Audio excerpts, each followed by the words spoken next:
This is part 5 of a multi-part video series where I will be discussing Sword Art Online's major criticisms in detail. Watch the introduction episode first if you haven't already. This is the first point where my immediate reaction would be, yeah, the haters have a point. And to be clear, SAO's antagonists aren't exactly the greatest, they could definitely be better. But despite this, once you actually look beyond the surface level, there's some interesting stuff to be found. Here's a hypothesis: Kayaba isn't Aincrad's antagonist. Oh my, now I will be flamed from both sides, great! But hear me out. Kayaba Akihiko, the inventor of the Nerf Key, and SAO, the envisioner of Full Dive itself.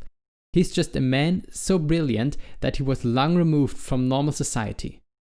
And that made him foster this one dream, a perfect alternative reality, Sword Art Online. Although his online brain copy pushes the boundaries 1,000 times further than Kayaba himself did. First and foremost, he created Full Dive for himself. Because he was an escapist, just as Kirito was in the beginning. His role as Heathcliff wasn't just his alter ego, it was his new identity. And when the world connected to that identity was to be ended, he saw no way out than to end himself too. Yes, he seemingly trapped 10,000 people in a game attached to a brain-frying you're dead for real machine. But that was just the way his mind worked. Probably, he was mad. We will never know, but the most dangerous kind of mad is the kind that seems to be completely sensible. Kayaba isn't an antagonist, because he does not have fun killing people in his game, or because he has bad feelings against anybody. In his mindset, making death a real consequence of bad decisions is the only way of making the game itself real for the players as well. Just as how Aincrad had become his reality even long before that. Kayaba can't be the antagonist because despite being the problem, he's also the solution to Aincrad and other arcs. And part of the problem lies with the players. Kirito for being an escapist, Asuna for being naive about a technology unknown to her. The most hated of all antagonists is probably Sugo, and to be honest, there is not much I can say in his defense. He's arrogant, craves for recognition and success by all means, he's a pervert, he's the most asshole kind of capitalist, and so on. He isn't trying to drive hundreds of SAO survivors crazy just for fun, he's using them to get money and success. For Sugo, all ends justify the means, and yes, to be honest, that's a common antagonist pattern. Consider that Sugo comes from a similar environment as Asuna does, a family always demanding him to excel. The added pressure by his soon-to-be in-laws, the Yukis, didn't really help that. And to be fair, many of his values aren't that wrong, or rather a lot of people would agree with him on the fact that having a lot of money and success is a good thing. There simply isn't enough there in this character, and yes, that could be considered a flaw. But seeing that Fairy Dance is not simply about Kazuto versus Sugo, it isn't the most stifling issue. If I had to name one antagonist as most forgettable, it would probably be Shinkawa Kyoji. In fact, he wasn't even in the first script drafts. But I really pity myself for that. If you look into him, he's a similar character to Sugo in terms of backstory. He's pressured to do well at school and later take over his father's role as a hospital director, in addition to being bullied badly by his classmates. In his childish naivety, he became an escapist and wanted to give up his real life for the virtual world. See the parallels yet? He's just like Kirito, except Kirito met Asuna, and Kyoji's dreams were obliterated when his GGO agility build dropped out of the meta completely. Add up his hatred of the players who now dominate the game together with his obsessive love for Asuna, and you have a mad teenager trying to kill both himself and his loved one, but not before eradicating a bunch of top-level agility GGO players with a death gun pseudonym. Of course, his brother Soichi, aka Sasa, is not to be understated, being one of the most faithful Laughing Coffin members and becoming attached to real-world killing just as POH and Miller long before him.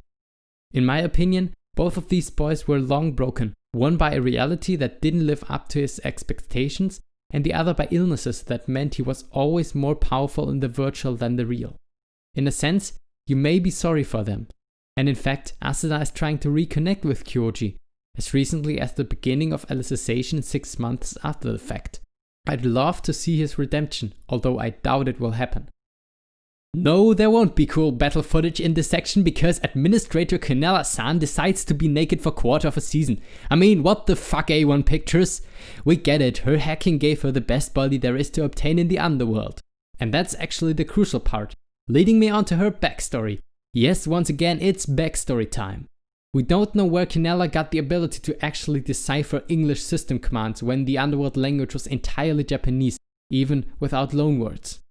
But we know that from that point on, her only desire was to obtain more and more power, to ensure that nobody would be more powerful than her. The ultimate desire of the nobles descended from the children raised by the evil-spirited Wrath employee. She had control over everything except time.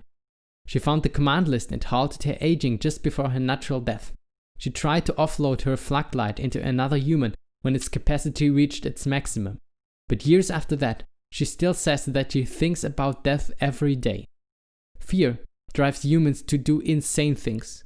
And let's also not forget that she merged herself with the Cardinal system, a program designed to regulate and balance the world that was first developed for SAO itself.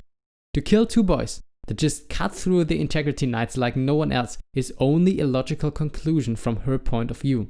I think it is very interesting to see how one can justify almost every one of her actions after the Cardinal fusing with that base reasoning.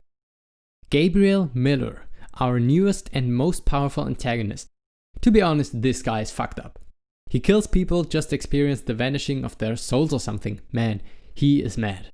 But at the same time, I find myself utterly fascinated by such a persona, with how much intrigue and planning he strives for all his goals. And almost succeeds, I remind you, in literally stealing the most valuable piece of technology, a human-level AI, from the fortified most top-secret Japanese military base. He's an incredibly smart guy, very cunning in speech, and together with Vasego, he's an insane force to be reckoned with. Vasego Casals, Prince of Hell. Man, do I love that guy. I think he is one of the most interesting characters in the series, and let me explain why. Again, we're looking at backstory. Vasego was, literally, a son of a bitch. His father prevented his mother from aborting because he wanted Vasego to serve as a kidney donor to his older, legitimate son. That is some asshole reason to be born.